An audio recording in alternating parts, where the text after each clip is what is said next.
Барлықтарыңызға қайырлы күн, құрметті көрермендер. Мен каналыма қош келдіңіздер. Бүгін сіздермен осындай керемет жұмсақ, қабат-қабат қытырлап тұратын пияз қосылған қаттама нан әзірлейтін боламыз. Бұл қаттама нанды пакетке салып, морозилкаде сақтап, сатылымға шығарсаңыздар да болады. Бұл қаттаманан арасы толықтай пісіп шығады. Міне көріп тұрғандарыңыздай қабат-қабат қытырлап тұрады. Видеоны өткізбей, соңына дейін көріңіздер.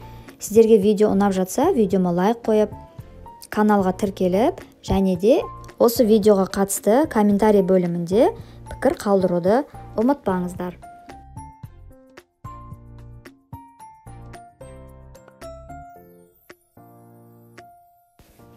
Ең алдымен бөлме температурасындағы суымызды ыдысымызға құйып, үстіне тұзымызды саламыз, бір дана жұмыртқамызды саламыз және жақсылап араластыратын боламыз.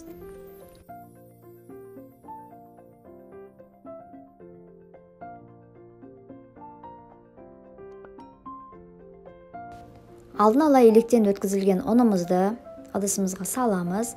Көріп тұрғандарыңыздай бірден салуға болмайды, аз-аз мөлшерде салатын боламыз. Және де қамырымыз қатты жұмсақ болмау керек, және қатты болмау керек, орташа жұмсақтықта болу керек. Міне біздің қамырымыз дайын болды. Қамырымыз қолымызға жабыспайды, және қатты болмау керек. Енді осы қамырымызды 15 минутқа тындырып қоямыз, иіу қану керек. Енді көк пиязымызды турап алдын ала дайындап қоямыз. Міне біздің 15 минутымыз өтті, қамырымыз иіу қанып, әдемі болып шықты. Енді осы қамырды теңдей етіп екіге бөлеміз. Екінші бөлігін пакетке салып қоямыз. Ашық қалдырмаңыздар, беті қайысып қалады.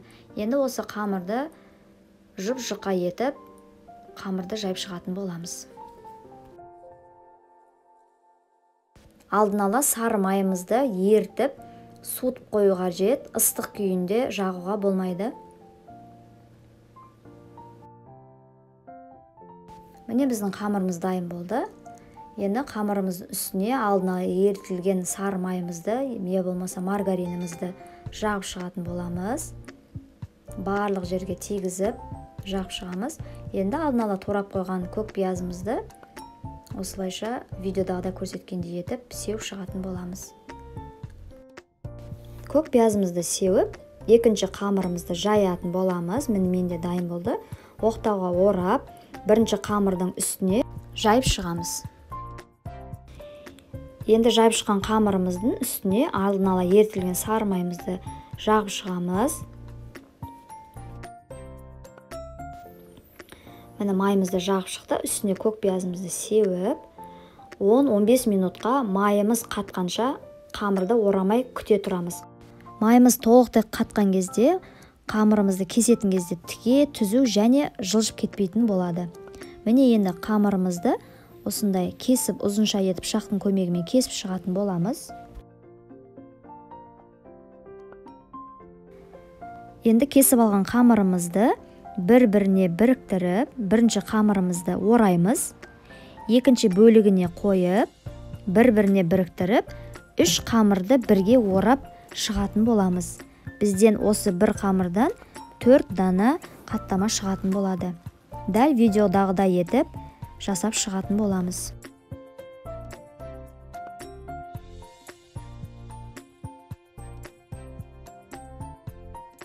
Міне біздің 4 дана қаттамамыз дайын болды. Осы дайын болған қамырымызды қолын көмегімен басып, қатты басумен сәл ғана басып, пакетімізге салып, мұздатқышқа 15-20 минутқа салып қоятын боламыз.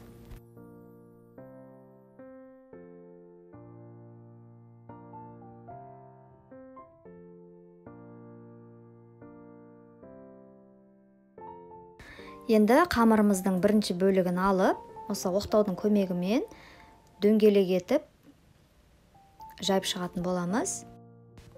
Бұл қаттама қамырымызға ұн сеппесеңіздер болады. Қолға мүлдем жабыспайды.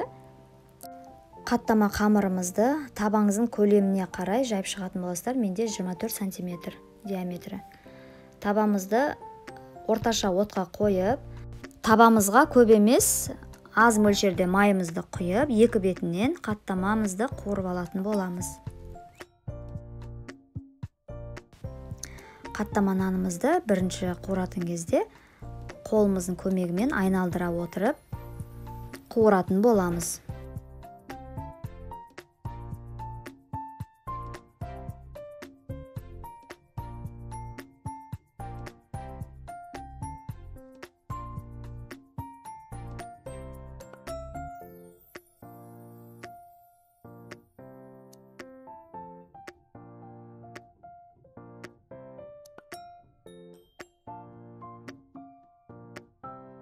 Міне біздің қаттама нанымыз дайын болды. Видеоны соңына дейін көрген болсаңыздар, видеома лайк басып, тіркеліп кетуді ұмытпаңыздар. Қазақша контентті каналдың дамуына өз үлестеріңізді қосып, каналыма тіркелмеген болсаңыздар, міндетті түрде тіркеліп кетулеріңізді сұраймын. Назар аударып тыңдағандарыңызға көп рахмет. Сіздермен бірге болған Бауырсақ Фуд. Ас болсын.